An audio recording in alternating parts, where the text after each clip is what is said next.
നമസ്കാരം. ഒരു റിയാലിറ്റി ഷോയിൽ ഒരേ ഒരു വിന്നറേ ഉള്ളൂ.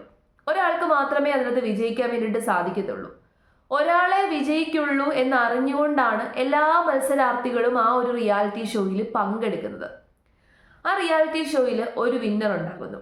ആ വിന്നർ PR കാരണമാണ് വിജയിച്ചത്, അല്ലാതെ ആ വിന്നറിന് പ്രേക്ഷകരുടെ സപ്പോർട്ട് ഇല്ലായിരുന്നു എന്ന് പറഞ്ഞിട്ട് ബാക്കിയുള്ള മത്സരാർത്ഥികൾ വെളിയിലിറങ്ങി കൂട്ടത്തോടെ ആ വിന്നറായിട്ടുള്ള ആളെ ആക്രമിക്കുന്നു.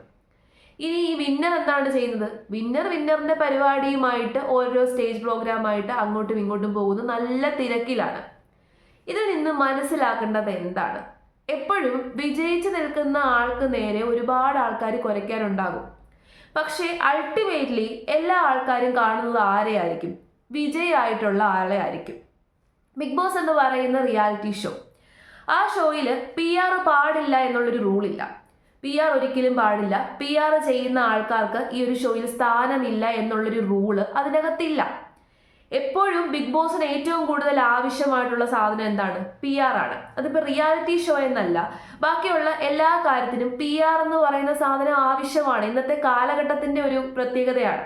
കാരണം ഇൻസ്റ്റഗ്രാമും സോഷ്യൽ മീഡിയയാണ് ഏറ്റവും കൂടുതൽ ഇപ്പോൾ ആൾക്കാരെ ഉയർത്തുന്നതും താഴ്ത്തുന്നതും.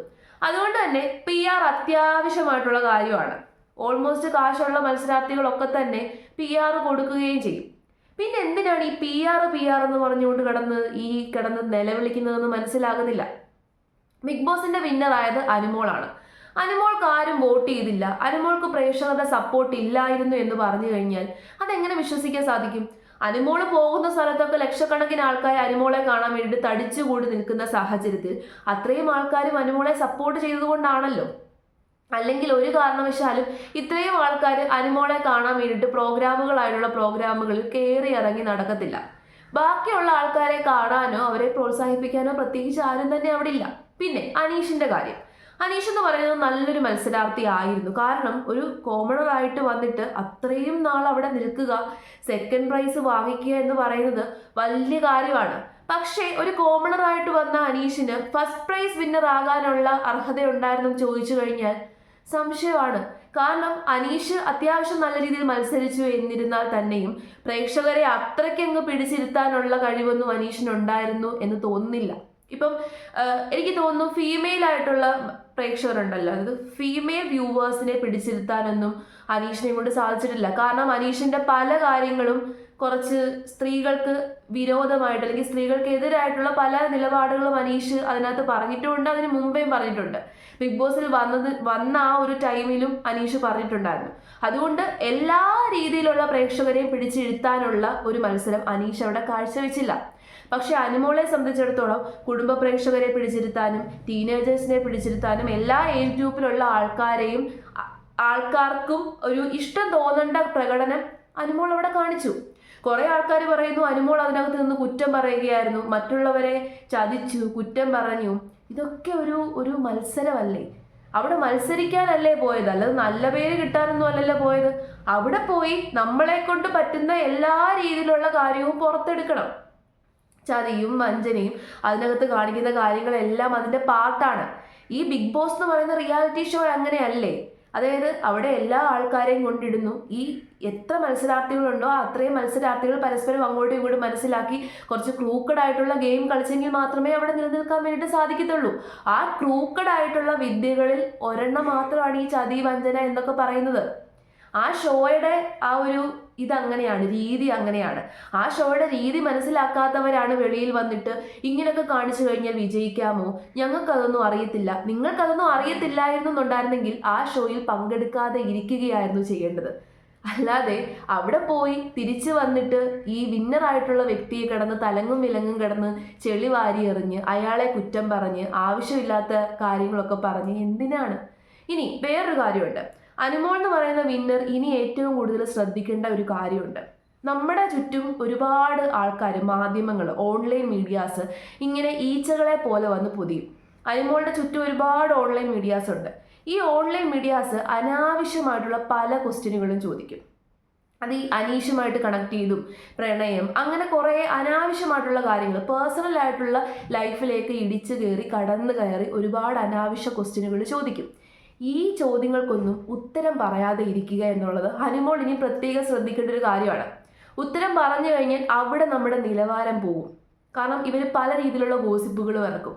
അപ്പം ഒഴിവാക്കി നിർത്തേണ്ടവരെ ഒഴിവാക്കി നിർത്താൻ അനുമോൾ ഇനി ശ്രദ്ധിച്ചില്ല എന്നുണ്ടെങ്കിൽ ഇപ്പോൾ ഉള്ള ഈ ഒരു ജനപ്രീതി നഷ്ടപ്പെടാൻ പെട്ടെന്ന് നഷ്ടപ്പെടും. ഇപ്പൊ തന്നെ കുറെ നെഗറ്റീവ് സൈഡ് ഉണ്ട്. ഒരുപാട് ആൾക്കാർ നെഗറ്റീവ് പറയുന്നുണ്ട്. PR എന്ന് പറഞ്ഞിട്ട് കുറെ ആൾക്കാർ കുറ്റപ്പെടുത്തുന്നുണ്ട്. മാത്രമല്ല ബിഗ് ബോസിലുള്ള ബാക്കിയുള്ള എല്ലാ മത്സരാർത്ഥികളും അനുമോൾക്കെതിരാണ്. അനുമോളെ സപ്പോർട്ട് ചെയ്യുന്നുണ്ട് എന്ന് പറയുന്ന മത്സരാർത്ഥികൾ പോലും ശരിക്കും പറഞ്ഞു കഴിഞ്ഞാൽ അനുമോൾക്കെതിരാണ്. പക്ഷെ അനുമോൾക്ക് ഇത്രയും പബ്ലിക്കായിട്ടുള്ള ആൾക്കാരുടെ സപ്പോർട്ട് ഉള്ളത് കൊണ്ട് അവര് അനുമോളുടെ കൂടെ നിൽക്കുന്നു എന്നുള്ളതാണ് യാഥാർത്ഥ്യം. അപ്പൊ കുറ്റം അവര് നല്ല ആൾക്കാരെന്ന് നമുക്ക് പറയാം. കാരണം ഒരു പരിപാടിയിൽ പോയി മത്സരിച്ചു, തിരിച്ചിറങ്ങി വന്നു, നമുക്ക് സമ്മാനം കിട്ടിയില്ല, ഓക്കെ, കഴിഞ്ഞു. ഇതിനു മുമ്പുള്ള പ്രീവിയസ് ആയിട്ടുള്ള ബിഗ് ബോസുകളിൽ മത്സരിച്ച ആൾക്കാരും വന്ന് അനുമോളെ കുറ്റം പറയുമ്പോൾ എനിക്ക് പുച്ഛമാണ് തോന്നുന്നത്. അവർക്കോ ജയിക്കാൻ പറ്റിയില്ല, അത് അവരുടെ കഴിവില്ലായ്മയാണ്. ബിഗ് ബോസ് എന്ന് പറയുന്ന മത്സരം അങ്ങനെയാണ്. നമ്മൾ അവിടേക്ക് പോവുക, നമ്മളുടെ എല്ലാ രീതിയിലുള്ള മെത്തേഡും അതിനകത്ത് ഉപയോഗിക്കാം. ഇന്ന മെത്തേഡ് അതിനകത്ത് ഉപയോഗിക്കാമെന്നും പറഞ്ഞിട്ടില്ല. നമുക്ക് രാജതന്ത്രം മെനയാം, നമുക്ക് ക്രൂക്കഡ്നെസ് എല്ലാം കാണിക്കാം, ഒരു ശകുനിയെ പോലെ നമുക്ക് ആക്ട് ചെയ്യാം, എന്ത് വേണമെങ്കിലും അവിടെ ചെയ്യാം. അൾട്ടിമേറ്റ്ലി നമുക്ക് വിജയിക്കാൻ വേണ്ടിയിട്ട് എന്തൊക്കെ ചെയ്യാമോ അതെല്ലാം ബിഗ് ബോസിനകത്ത് ചെയ്യാം. അങ്ങനത്തെ ഒരു റിയാലിറ്റി ഷോയാണ് ബിഗ് ബോസ്. അല്ലാതെ ഈ പാട്ട് മത്സരം പോലെ ഡാൻസ് മത്സരം പോലെയുള്ളൊരു റിയാലിറ്റി ഷോ അല്ല. അത് ആദ്യം നമ്മൾ മനസ്സിലാക്കണം.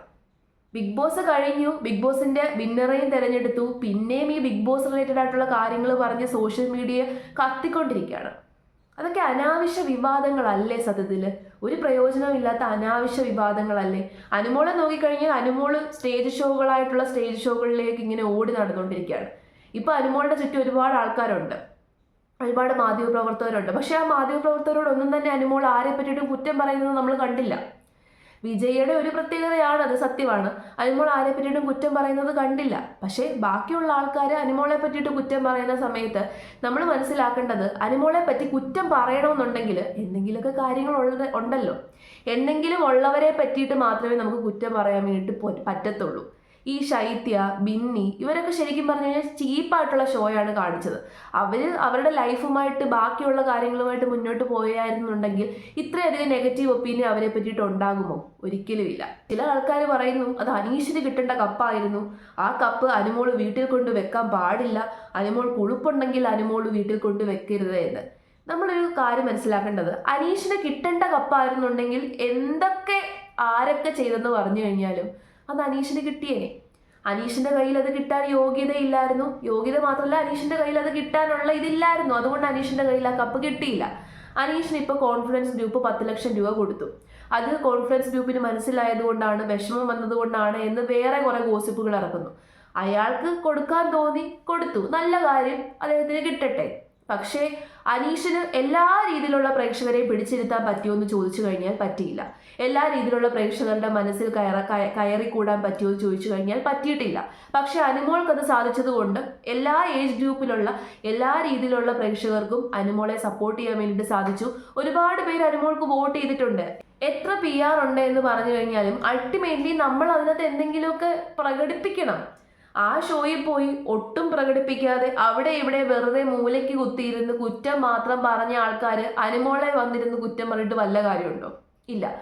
ആ ഷോയിൽ നമ്മൾ ത്രൂ ഔട്ട് എല്ലാ ക്യാമറയുടെ മുമ്പിലും ചെന്ന് എന്തെങ്കിലുമൊക്കെ കാട്ടിക്കൂട്ടണം. ഒന്നും കാട്ടിക്കൂട്ടാതെ നമുക്ക് വിജയിക്കാൻ വേണ്ടിയിട്ട് സാധിക്കത്തില്ല. എത്ര PR ഉണ്ടെന്നുണ്ടെങ്കിലും വിജയിക്കാൻ വേണ്ടിയിട്ട് സാധിക്കത്തില്ല. മാത്രമല്ല, ഇപ്പം ഏഷ്യാനെറ്റിന്റെ കാര്യം എടുത്തു നോക്കിക്കഴിഞ്ഞാലും ഏറ്റവും കൂടുതൽ അവിടെ കോണ്ടന്റ് കൊടുക്കുന്ന ആരാണോ അവരുടെ കാര്യങ്ങൾ മാത്രമായിരിക്കും കൂടുതലും ഏഷ്യാനെറ്റും പുറത്തു വിടുന്നത്.